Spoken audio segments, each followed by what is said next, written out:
చేసుకున్న computer open అయిందంట. ఎంత శుభవార్త చెప్పారు సార్. ఎవరు సార్ వాళ్ళు? అన్యాయాలు ధర్మాలు చేసిన వాళ్ళు. వాళ్ళు ఈ భూమి మీద బతికే హక్కే లేదు సార్. చెప్పండి సార్. ఆవేశపడక జోన్.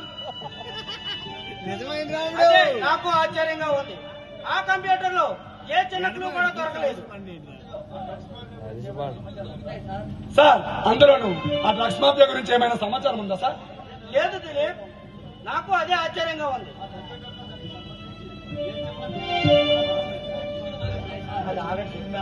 ఎందుకు దొరుకుతాయి సార్? ఆ గణన శాఖ మంత్రి గారు తిమ్మిని బొమ్మను చేయగలడు, బొమ్మను తిమ్మిని చేయగలడు. వాడు పట్టుకున్న కుందేలకు మూడు కాళ్ళని ఈ ప్రజలను నమ్మించగలడు సార్. అర్జున్, అంటే ఏంటి నీ ఉద్దేశం?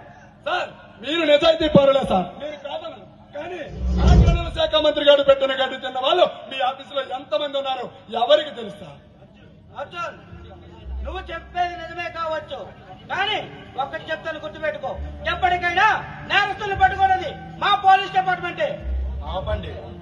అడవిలో అనకొండను పట్టుకోవాలంటే అడవి చుట్టూ నిప్పెట్టు పెట్టాలి గాని మనకి మనమే నిప్పెట్టుకుంటే ఎలా? ఇప్పుడు ఏం చేస్తామో అది ఆలోచించండి. అర్జున్, నువ్వు అన్నావు కాబట్టి ఈ రోజు నుంచి ఆ కంప్యూటర్ అనాలిసిస్ అంతా నేనే దగ్గరుండి చూసుకుంటాను. అప్పుడు వాళ్ళు ఎలా తప్పించుకుంటారో చూద్దాం. ఓకే మామయ్య, నేను కూడా ఒక స్పెషల్ టీం వేసి దానిపై ఎంక్వైరీ చేస్తాను. డ్రగ్స్ అనేది ఈ సమాజానికి పట్టిన ఒక భయంకరమైన భూతం. ఆ డ్రగ్స్ బానిసైన వాళ్ళు వారి ప్రాణాలను అలాగే పక్క వాళ్ళ ప్రాణాలు కూడా హరిస్తున్నారు. అలాగే ఆధిపత్యంలో అనేక అసాంఘిక కార్యకలాపాలు కూడా చేస్తున్నారు. కాబట్టి డ్రగ్స్ ని ఎవరు తయారు చేస్తున్నారో వారిని మనం తప్పకుండా పట్టుకోవాల్సి తీరాల్సిందే. సార్, ఆ డ్రగ్స్ మాఫియా గురించి నాకు వదిలేండి సార్. వాళ్ళని ఎలా పట్టుకోవాలో నాకు తెలుసు.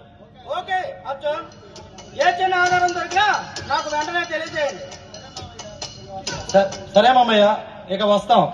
ఓకే, మీరందరూ జాగ్రత్త. అర్జున్, ఆ ఎంక్వైరీ చేయడం కోసం ఆ లిస్టులు నేను తీసుకుని వస్తాను. ఇక కథల రంగంలో మనం దిగుదామా? ఓకే బ్రదర్, ఇక కళల రంగంలో దిగుదాం.